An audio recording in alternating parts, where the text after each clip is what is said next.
Service flags! Attention! Right! Left! Forward! March!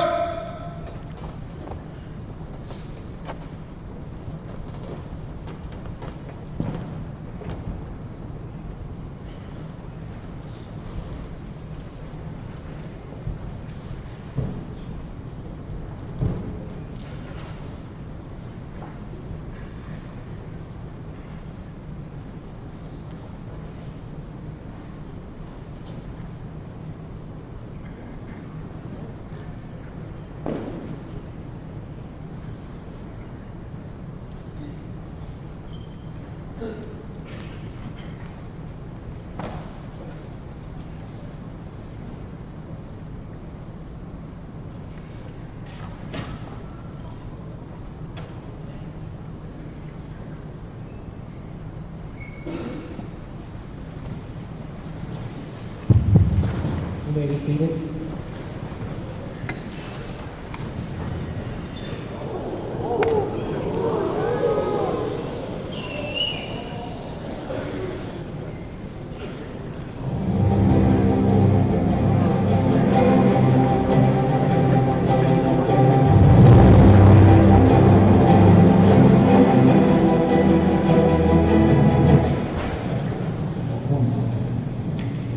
Good evening, Boise State. I'm Casey Wells. And I'm Joey Hollister, and we're here to give you all the news that matters, and some that doesn't. We'll be your lead anchors for this week, so get used to this beautiful face. Tonight marks the end of our second full day here at Boise State.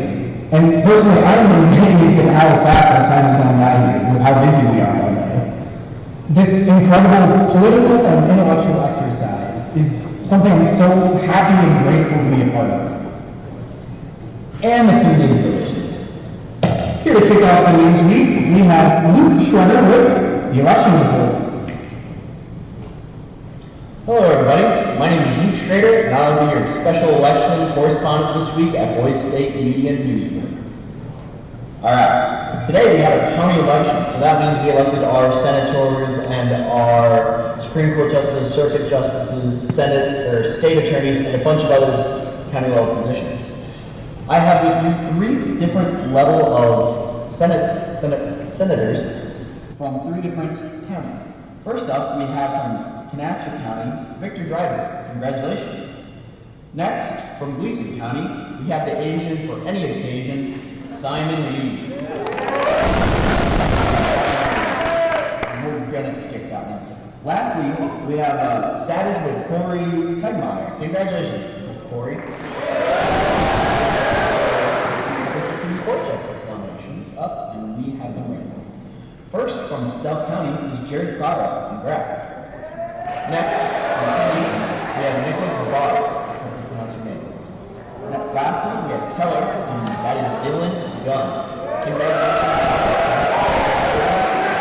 If you more questions about the election, head either to the Illinois Boise State Premier.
of all those who are running for state level positions, good luck.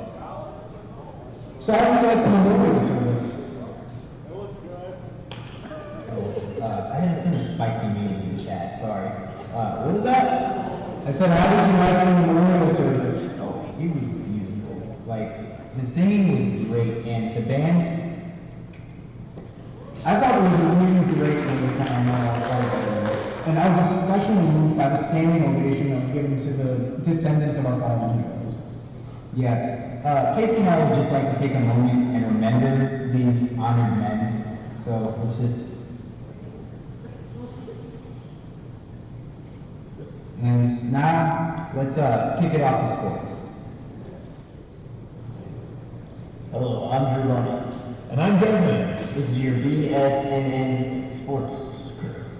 Today we will be going over squash, basketball, football, soccer, softball, and bowling. We have no new news on anything yet, but tomorrow we will have standing scores and highlights for each and every school.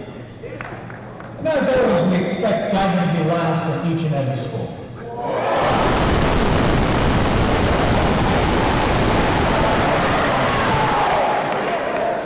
Third grade for section with the cornerstone are Savage County Corners. So corner Ray, what do you got to say? Thank you, Mr. Corner. For our next one, those are going to get another screen. Hi, I'm Hector Leon. I'm going to be your weatherman today. So, let's just talk about yesterday. Hot, as we all know. Today, it's pretty much hot, so make sure you get out in the shades. Enjoy the weather. A brief summary of this week is going to be pretty much thunderstorms all day, pretty much the rest of the week. So, stay inside, stay cool, stay dry, enjoy the week. And pretty much the rest of the week's going to be hot for my mixtape. So, I'm Hector Leon, you've seen me on the ballot, vote for me, and this is BSN Network. Thank you, Hector. We now take you to the daily food forecast. What's tomorrow look like, Joe? For tomorrow, there's the chance of scrambled egg showers with puzzled potatoes and sausage with gravy. In the afternoon, expect cheeseburgers, self fries, and corn, accompanied by ice cream novelties. And in the evening, get ready. There's spaghetti and meatballs with green beans and, the salad bar. And that concludes the food forecast. Thank you all so much for tuning in to BSNN, the Voice-Based News Network. Remember to check out the blog and podcast on the website. Please also remember to pick up your forms to run for state legislature. I'm Casey Wells. And I'm Joe Monson. Good night.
advance and present the colors of our nation. You will stand at attention.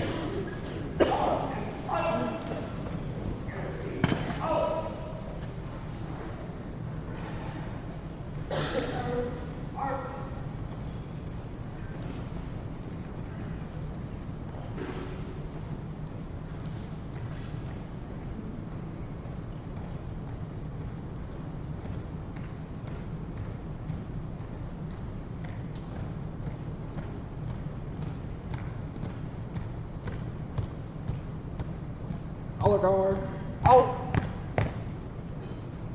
Post.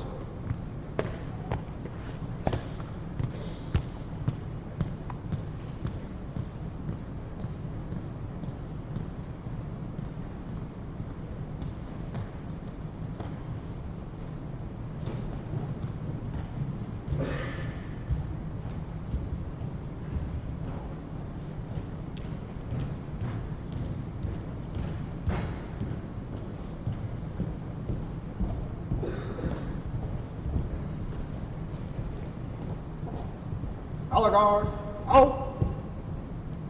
Up. Up.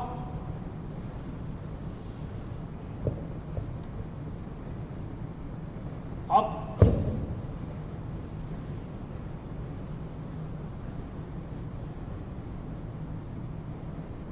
Up. Up. Present out. Order out. Post.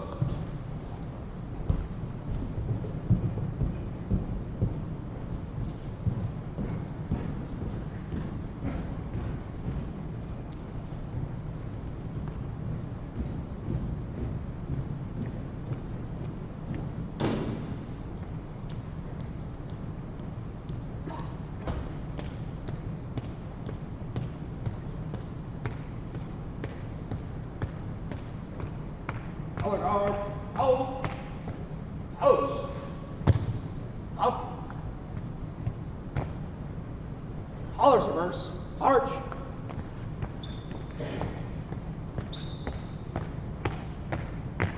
Forward, arch.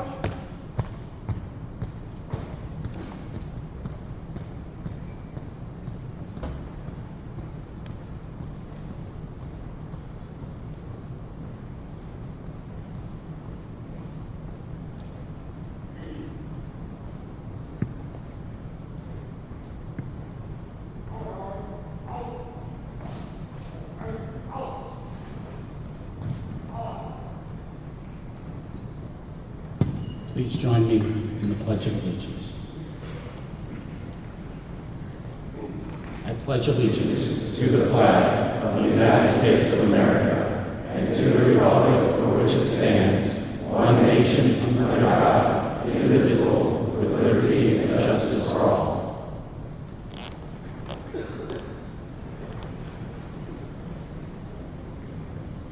Please join me.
please remain standing for the invocation, which will be delivered by Andrew Graff from Gaza City in Gleason County in Muscoda, Illinois.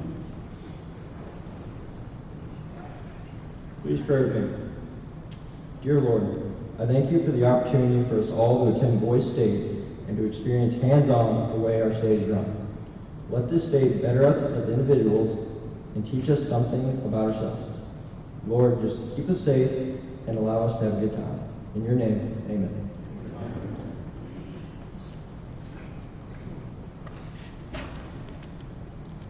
You may be seated.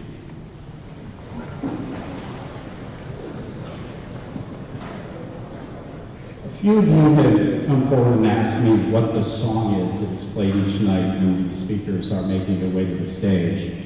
If you don't know, I'm happy to add to your knowledge of Illinois history. That is the Illinois State Song. It was adopted by the state legislature in 1925, and it's appropriately titled Illinois. Earlier today, the Federalist and the Nationalist Party state central committees had their organizational meetings and elected their leadership. I would like to announce that the Federalist Central Committee Chairman is J.C. Wilkin of Stell County and Cisco, Illinois. The Vice Chairman is Thomas Powell of Keller County and St. Charles, Illinois. And the party secretary is Felix Zhang of Kennedy County and Naperville County. The Nationalist Central Committee also had their meeting. Their chairman is Andy Wang of Canatzer County. The vice chairman is Andrew Arnson of Keller County and Lake Forest, Illinois.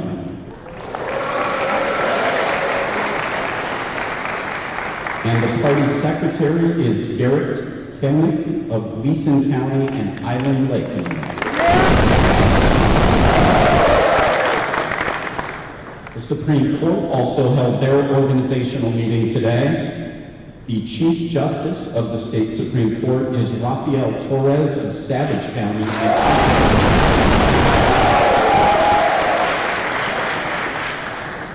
And finally, the State House of Representatives also had their organizational meeting today and elected their leadership. The Speaker of the House is Mark Antonucci of Savage County and Lake Forest County. And the Clerk of the House is James Holmes of Canatzer County and Lake Forest, Illinois.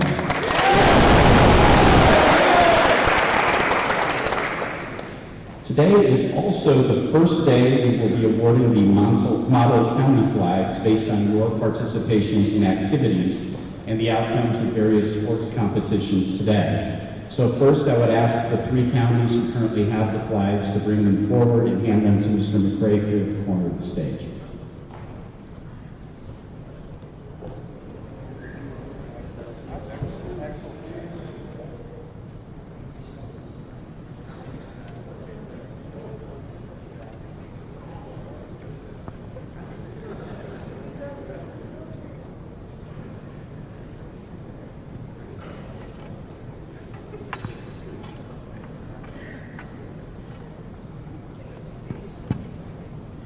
Today's model county for the Reagan wing is Hayes.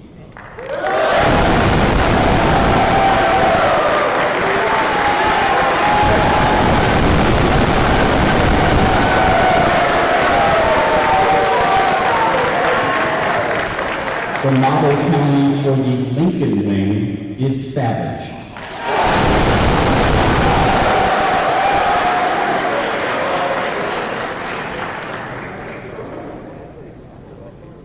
And the overall model county is Gleason.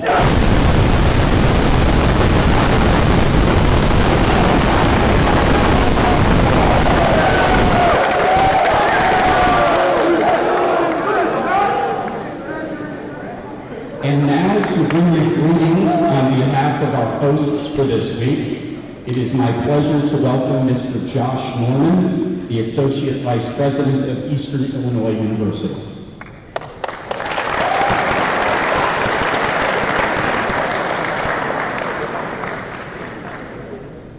I'm really only here because the president's out of town. He really wanted to be here. I mean, this is a fantastic event. Before I start, because my material is a little heavy, I just want to know how much fun you guys have had in the last 2 days. Just make a little noise if you've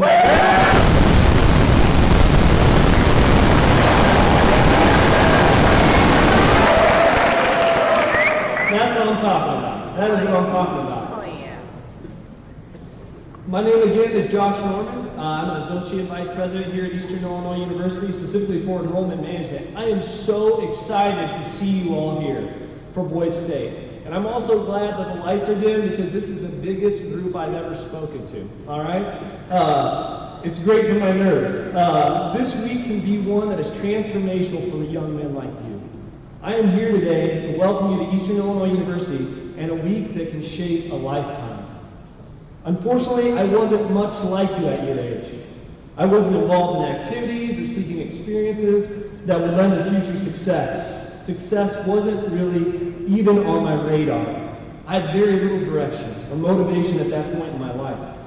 Luckily, I had a friend who was planning on enlisting in the United States Air Force.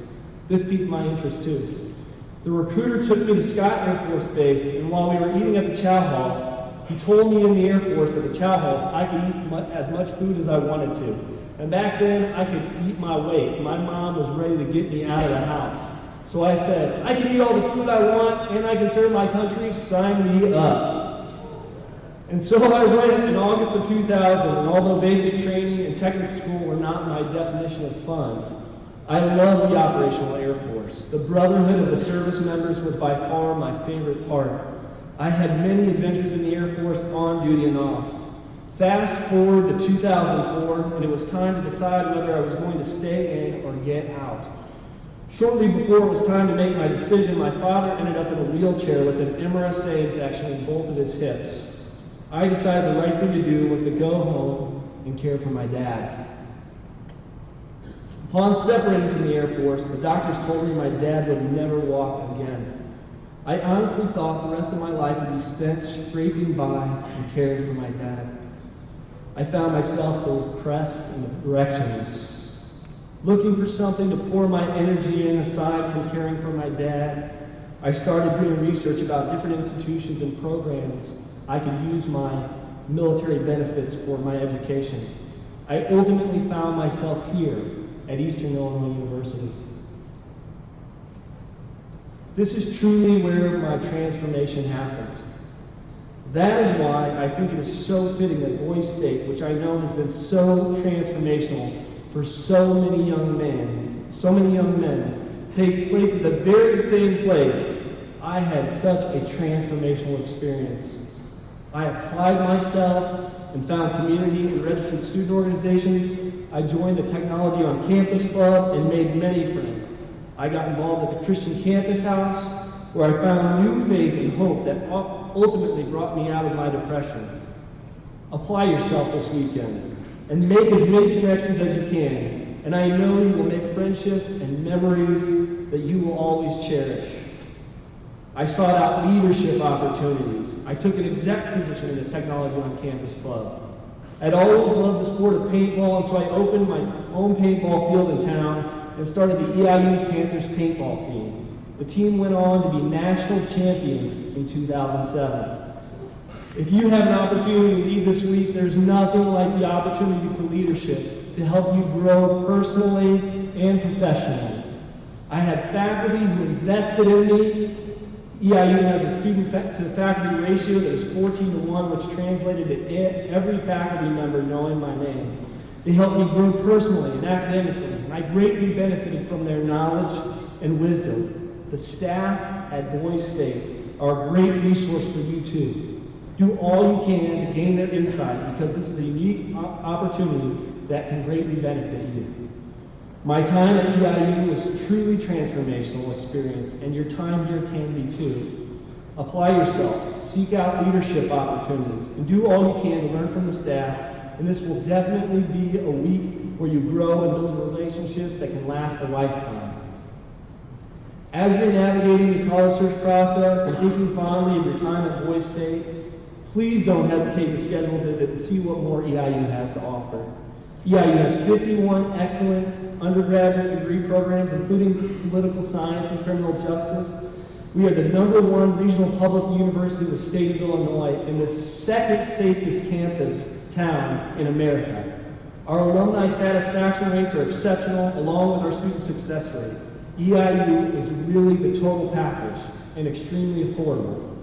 More than anything else, though, I wish you the best possible experience this week. That you engage and you change with some amazing friends and connections to boot. If you are in Old Main this week, or for a visit in the future, please stop by and see me. Come right in the east door, it's the first door on the right.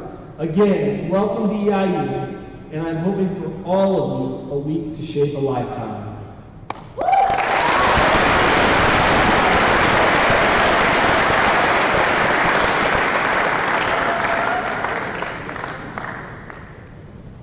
Thank you, Josh, very much. Each day, many of you frequently cross a circular brick courtyard that is located between Andrews and Lawson Halls here on campus. You might have noticed that some of the benches in that courtyard have names and messages cut into the stone at their base.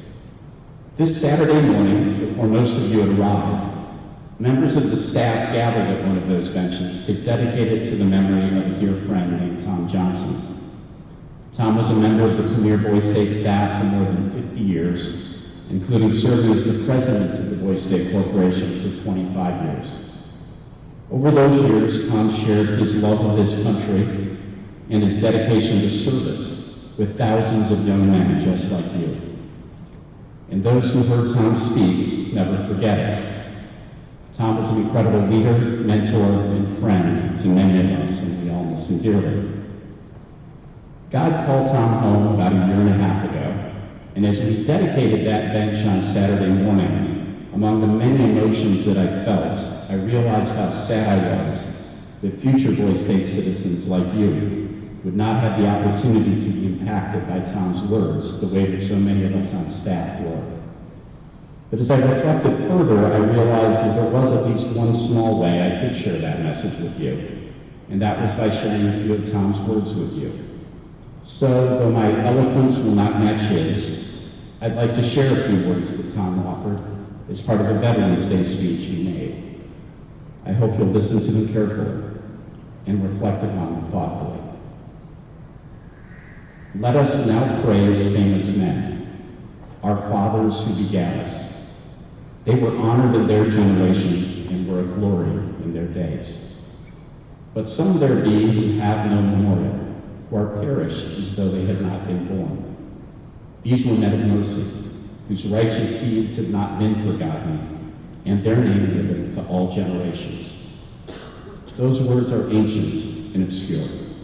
They were written during the time of a soldier named Alexander the Great, but many believe those are sacred words, and they explain one of the key tenets of Boys State, and why one generation remembers those who have gone before them.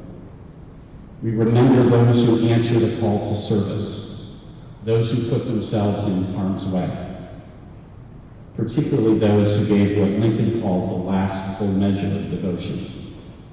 It is for us to live in, to be dedicated to the unfinished work, Lincoln said. Let us now praise famous men, because as Lincoln said, it is altogether fitting and proper that we should do this.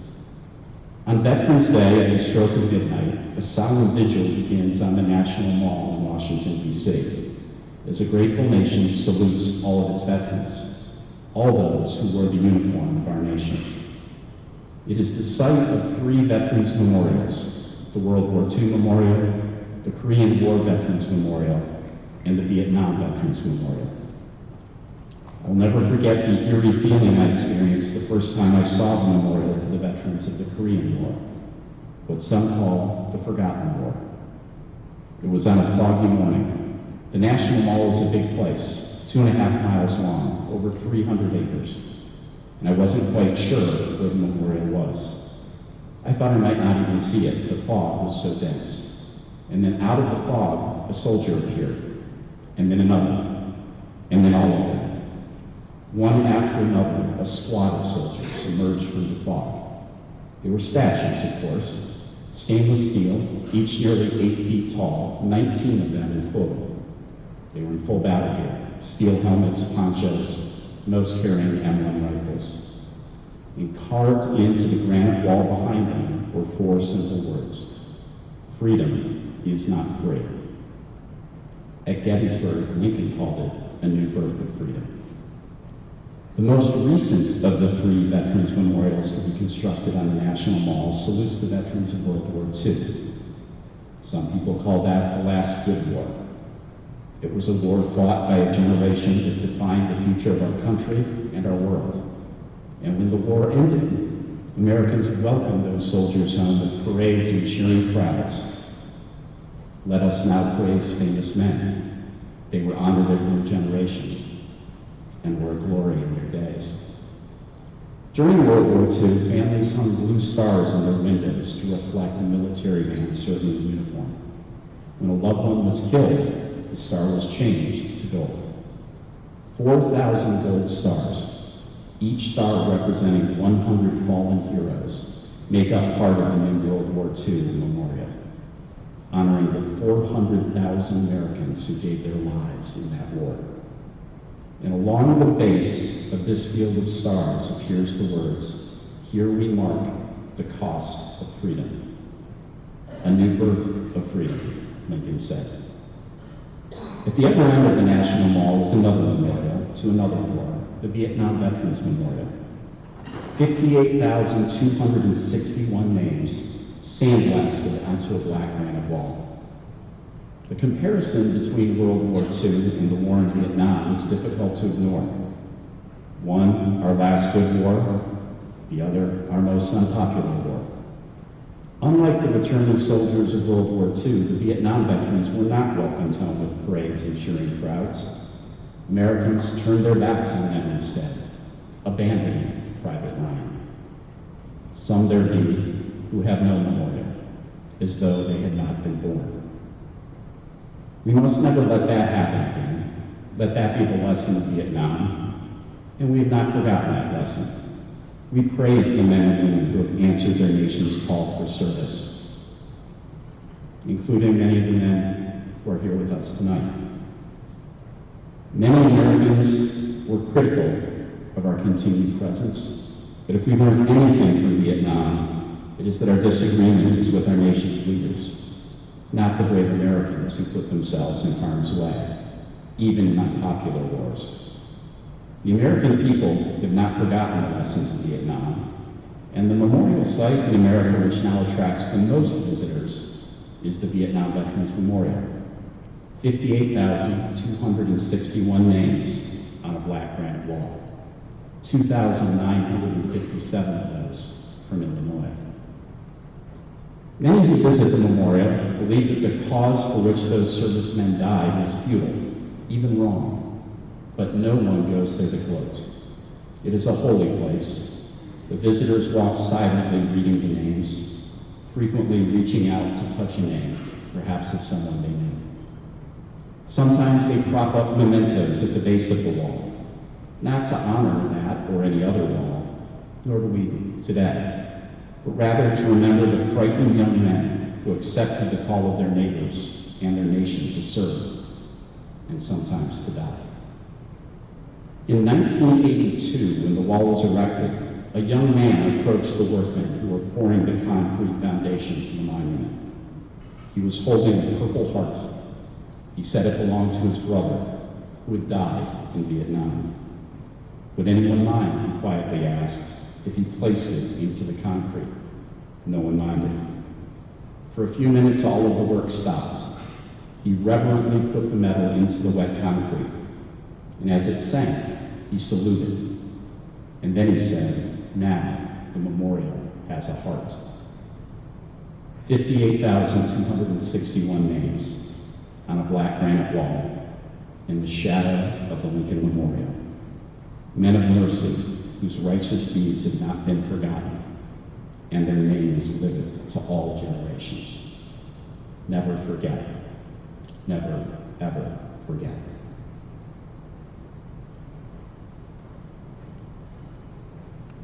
Tom used to say that this is a country that became great because of ordinary men. Ordinary men who are willing to do extraordinary things. That this is a country whose fabric was woven by the deeds of righteous men. Men whose acts weren't done for public notice, but were done as quiet acts of service.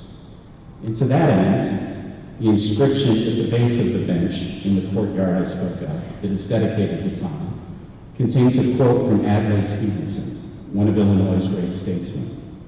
It reads, "Patriotism is not short, frenzied outbursts of emotion, but is the tranquil and steady dedication of a lifetime." That is the essence of how Tom lived his life. And Adlai Stevenson's message remains an incredibly important message for all of us in today's ever-changing world. So much of what goes on in our world today is focused on those short, frenzied outbursts of emotion. We live in a world of sound bites and Snapchats, of loudly stated, yet often unsubstantiated facts, and sadly, of promises that are quickly made, but soon forgotten. It is a world where unbelievable amounts of energy are spent ranting about problems, some real, some perceived, and where many statements about all that is wrong are made in the relative anonymity of social media.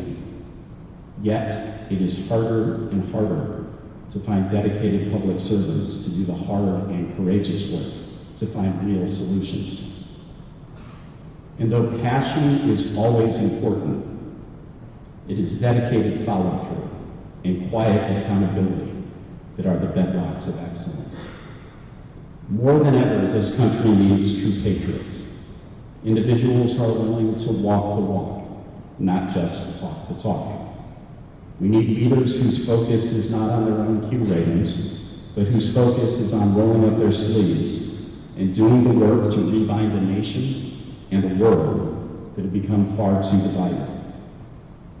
We need leaders who will help us remember that there is nothing wrong with America that can't be solved by all that is right with America. And as I look out on this audience, I know that those kinds of leaders are among us. And though many of you may not realize it, those leaders are you. You are the ordinary men who must accomplish extraordinary things. You are the generation who must now take up the call to thrust the living forward like a breaking wave that never breaks. So learn from the words and the actions of those who have gone before you. Remember them, honor them, but most importantly, carry their work forward. Carry it forward with the steady dedication of your lifetime. Thank you.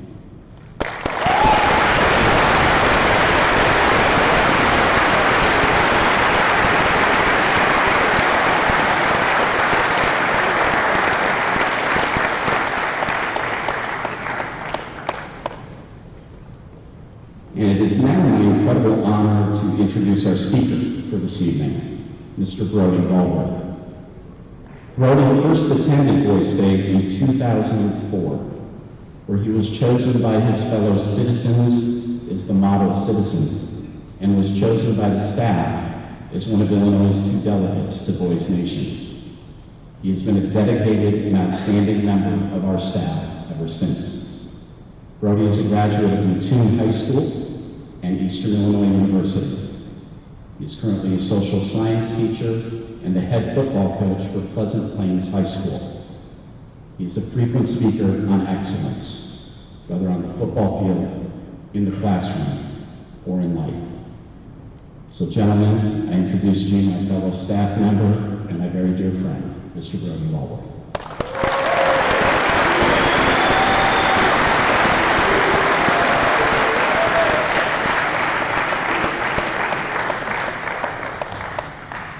Thank you, Jeff. As Jeff said, I'm a teacher and a football coach. My passion is helping young people develop into successful, productive citizens who will lead fulfilling lives. What an incredible opportunity it is for me to have this platform to talk to 450 of Illinois' best and brightest young men. I plan to use my 15 or so minutes tonight to talk to you about a theme that I spend years talking about to my players and to my students, and that theme is excellence. Excellence to me is not simply a word, it's a mindset, it's an attitude that you have to carry into each and every day. So first I want to define excellence. Excellence looks a little different for each person, but the principles of excellence are the same for all of us. Excellence is constantly striving for greatness. It is a desire to be the best in whatever it is that you're pursuing. It's the desire to be the best in your activities, the best student, the best football, basketball, or soccer player, the best guitar player, the best trumpet player, the best Hamlet in the school play, or the best Shrek in the school musical. Excellence is also found in our relationships. It's about being a great friend, a great son, a great brother, a great boyfriend, and in your future, a great husband, and the best father that you can be for your children. Excellence is easy to talk about. It's easy to wish to be great. It's easy to want that. Few people truly achieve it. Why is that? That's because excellence is a journey. It is a climb to the top of that figurative mountain we hear so much about. And it doesn't happen overnight. And that's why people struggle with it. It's hard to achieve excellence. It's hard to do it on a day-to-day basis. Excellence is uncommon. Most people, and you guys know this, they just want to fit in. They don't want to stand out. They want to conform. They just want to get by. They want to get through their day. They want to be normal. Common, normal, average, these are words that also become mindsets. They also become a day-to-day attitude, a trap you can fall into. And the hardest part is that people who are average and who are okay with being normal want to pull everyone who wants to be excellent back in. They want to pull people down so they don't feel bad about not going for those great achievements. The I just want to fit in attitude is incompatible with the excellence mindset. So how do we achieve it? How do we become excellent in our lives? To me, there are three primary elements of attaining excellence. The first is the relentless pursuit of perfection. That word relentless is important here. The best way I've had it described to me is someone who's non-stop. Think about that for a second. Non-stop. Are you non-stop in pursuit of your activities? Are you a non-stop participant trying to get better at your sport, at being a musician, at being an artist, an actor? Are you non-stop in trying to improve your relationships with your family, with your friends? Being non-stop in an effort to improve can only lead to excellence. The pursuit of perfection will produce excellence in and of itself. I'm not sure what the words are that get used at your high school, but at Pleasant Plains, I hear this word, this stigma, a lot. People call each other try hard. You guys heard of this? You guys use these words? Yes? That word has become a negative in your generation. A word that used to be something we wanted to be.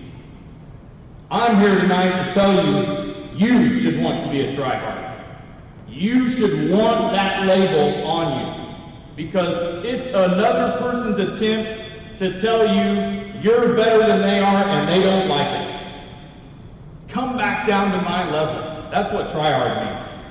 If you truly want to be excellent, you have to be a tryhard. And you have to embrace those negative labels that people want to bring you down with. Another part of being relentless is never being satisfied. Never taking things for granted, particularly success in achievements and also in your relationships. Never being satisfied with meeting one goal. That's awesome. You should celebrate it when you meet it and then set another one. One goal is not enough for excellence. Relationships that are already good can get better. The second you stop trying to improve your relationships, they'll start to deteriorate. You won't be focused on them anymore. You won't be trying to improve the things that need improved or fixed in those relationships. Nothing ever stagnates in life. You're either getting better or you're getting worse. I encourage you to wake up every morning and try to make that day a little better than the one you had the day before. Another important part about pursuing perfection is goal setting. Can you find something that you are passionate about, that you're willing to fight for? Eric Thomas, a famous motivational speaker, asks people, do you want something? Is there something out there that you want as bad as you want to breathe? Life, excellence, requires that kind of passion to achieve greatness in the things that we want. So I ask you, do you have something that you're willing to fight for as bad as a drowning man would want to breathe? Excellence is not about money or possessions. It's about getting excited to wake up in the morning for whatever it is that you intend to do that day. And part of that comes from setting goals. And here I'd like to talk to my players in particular about little picture versus big picture. When you set goals, you're setting a big picture for yourself, something that you want to achieve down the road. The little picture, though, is every day. The moments that we have in each day that we're on this earth. The minutes that we have. If you've got some big picture goals, and I know you all do, it might be what college you want to go to, what kind of job you want in your life, whether you want to win a state title or be the lead role in a play at school. Many of you have big picture goals. My question is, what are you doing now, today, tomorrow, in the minutes of each day to achieve those big picture goals? You have to be able to focus on the little picture each day in order to achieve that big picture goal that you want. Achieving perfection also requires sacrifice and commitment and courage. The courage to resist peer pressure, the courage to do what is right, not what is easy. The easy path is not always the correct one for all of us, and it certainly isn't the way to achieve excellence. It requires sacrifice. Even in this week, how many of you have already taken a nap when you had an opportunity to go to a class or to improve some part of yourself here at this camp? Same goes for being at home at school. You sleep in. I'm a football coach. How many of you have taken a morning off of summer training or weightlifting? How many of you take naps instead of do something productive? You think you need all this sleep. Sometimes you do. But I guarantee you, most of you have slept instead of doing something that could have made you better or could have improved your life. Cell phones, they get in our way. Scrolling through Twitter, looking what people have posted on Instagram, playing Clash. What are we doing? We're not getting better. That's not leading to excellence. That's wasting time. You know it. I just need to pass the time. I'm bored. Is that really the best way that you have to deal with boredom? You might have to miss your favorite TV show. You might have to skip a party. You might have to turn down that joint that somebody's offering you. This is what excellence requires. You can't always take the easy road. So through that pursuit of perfection, you will achieve excellence. It's a product of the pursuit. The second element in attaining excellence is to be where your feet are. Got that from Chip Kelly, his football coach. What that means is to live in the moment. And that's really hard to do in today's world. Many of you have probably figured that out. We live in a world that demands our attention. Our eyes are constantly being demanded by social media or TV or whatever it might be. For you, this might come in a snap streak, the buzz that you get from a text message or a new notification from Twitter, the gratification you get from getting a like or a retweet. Hey bro, did you see my tweet or my snap story? Think about that for a second. You're in a room with another human being, and the thing they want to know is whether or not you've been on social media to check out their tweet. What are we doing? Have you seen that dope meme? Did you see so-and-so's this or that? All of that takes you away from the moment that you are in. You're not where your feet are.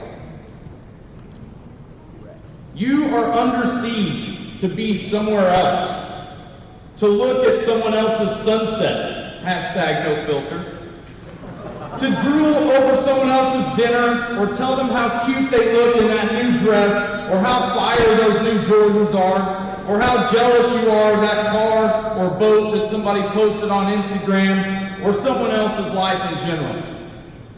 Where in all of that is there room for you to become the person you want to be? When you're focused on all these other things, the person you need to be excellent in the things you truly want to do in your life. All of the attention, demands on your life are distractions from the moment, from your own opportunities to make a memory or to achieve something great. And I have two challenges for you in terms of being where your feet are tonight. The first is whether it's here at Boise State or when you go home. When you eat meals, you go to B-dubs with your bros. You're at home eating with the family. You're in the cafeteria here at Boise State. Only talk to the people that are around you, that are at the table with you. Put your phone away. Take in the atmosphere that's around you. Think about what's going on in those moments. Be present in present company. The second, and this will be hard for some of you to swallow, break every single snap streak that you have. All of them. Break them. I know, that's hard, right? Now, here's the question I would ask you, and I want you to ask yourself. Why are they important to you? The only reason they're important to you is because someone else, right, maybe might care. You don't care. They don't improve the relationship you have with that person. It's to get the gratification of saying, I've got 500 snaps with this person. Who cares? It doesn't make your relationship better. That doesn't improve your life. Break them all. I promise it will be a benefit for you. You'll waste way less time. The third element in attaining excellence is how we handle adversity. Everyone gets smacked in the face from time to time with adversity. Sometimes it might be a first world problem, something that's a common issue for adolescents. My girlfriend broke up with me. My teacher hates me. Coach won't play me. I didn't get the score I wanted on my ACT. I didn't get into the college I wanted. I interviewed but didn't get the job because they didn't understand how qualified I was. I got injured and couldn't play my senior season. Unfair this, not my fault that. Life can also strike us with true adversity, like your best friend being taken from you at 26 years old, or one of your students being killed by a drunk driver. Each of you likely has personal examples like the two I've just shared for you in my life. So why am I talking about something that seems so terrible when I'm up here trying to implore you to be excellent, to improve your lives? I truly believe not that the adverse event leads to excellence, but how you handle that adversity truly separates the average and normal person from someone who is achieving excellence. There are two types of reactions to adversity. The first person retreats from it. They fold up the tent and go home. They throw a pity party. They say, "Poor me. Why is this happening?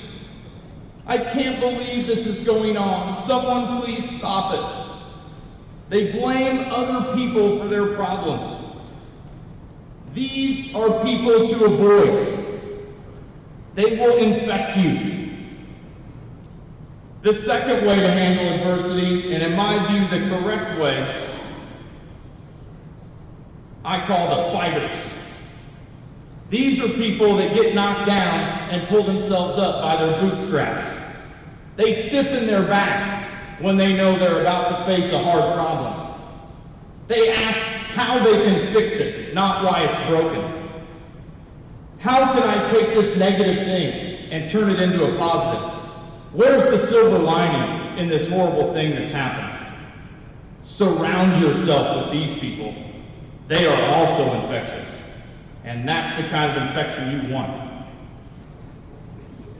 My silver lining from one of my personal adversities is that my best friend Jonesy, filled every room he was in with laughter and made everyone want to be around him. Losing him at 26 was hard to swallow, but I committed in those days after his death to make sure I carried his spirit with me. And now it is my goal to fill those rooms with laughter and to make people want to be in those moments with me. So ask yourself, do you retreat from adversity or do you fight? Excellence demands that you fight. If you are able to pursue perfection relentlessly, to be where your feet are by living in the moment, to fight adversity when life throws it at you, you will achieve excellence in all aspects of your life. You will be that great friend, that great son, that great father, and that great husband.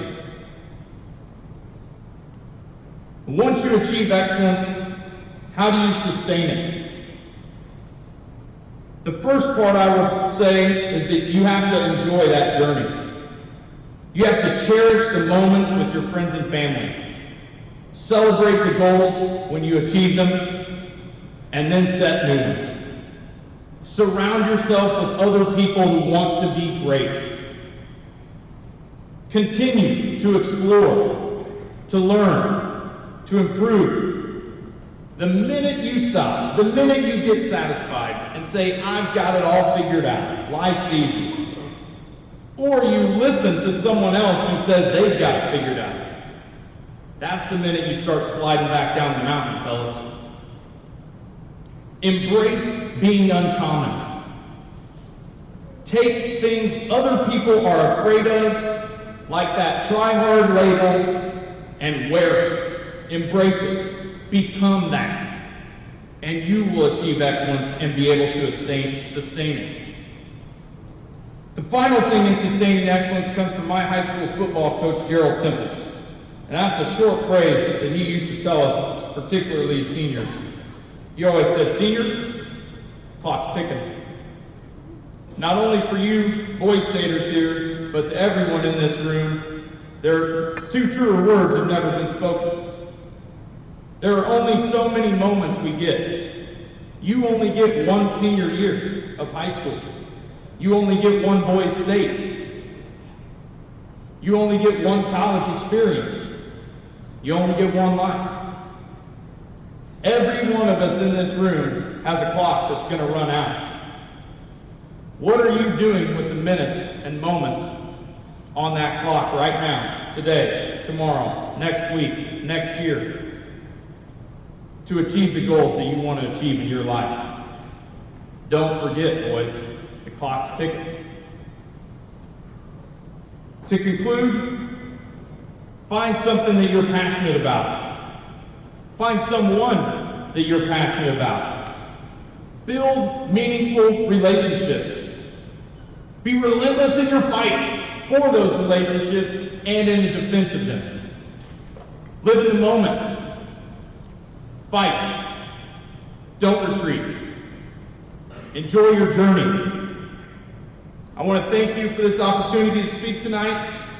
I hope you have a great rest of your week here at Boys State. And I ask you to take these lessons and the many other lessons of Boys State with you. Do not leave them here in Charleston. Carry them into your lives, into your communities, and use them. Best of luck to you on your uncommon journey toward excellence. Thank you.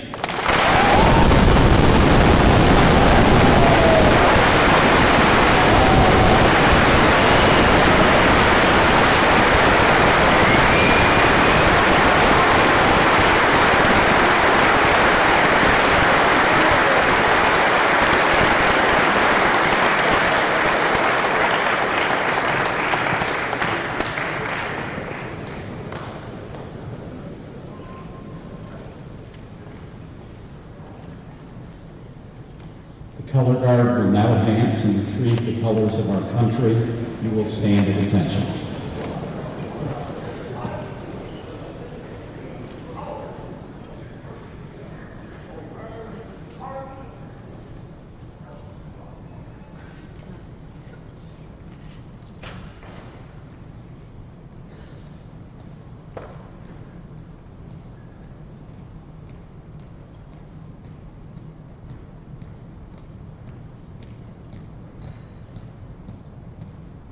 Color guard, halt.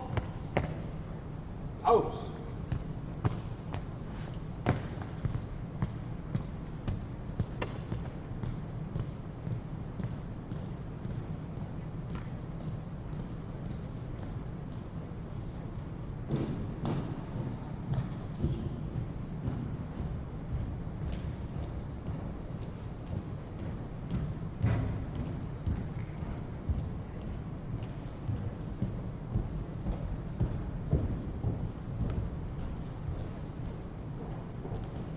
Color guard, halt.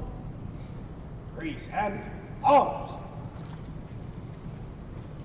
Order, arms. Up. Up. Up. Up.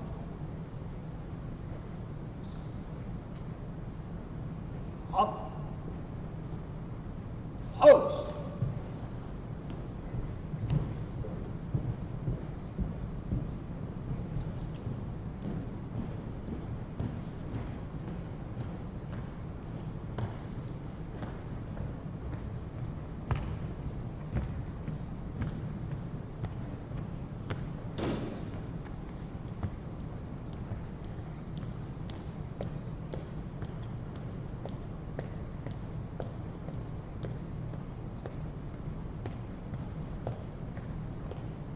Color guard, halt. Post. Up. Colors reverse, arch.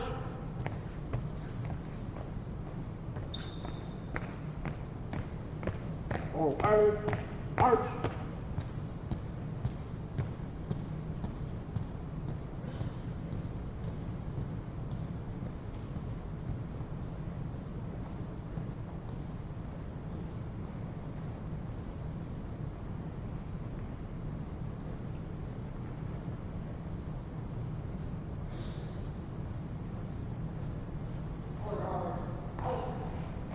Two.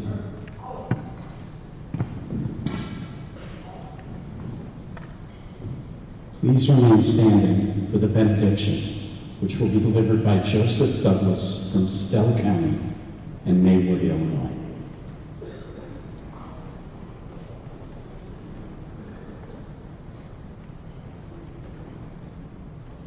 Please join me in prayer in a manner you are accustomed to.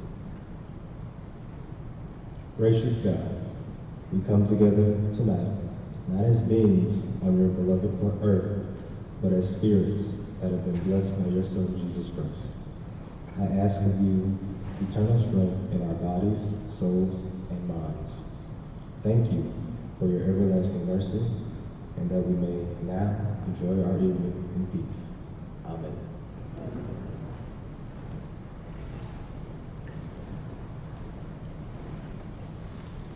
That concludes tonight's General Assembly. County councilors, please take charge of your counties. We are dismissed.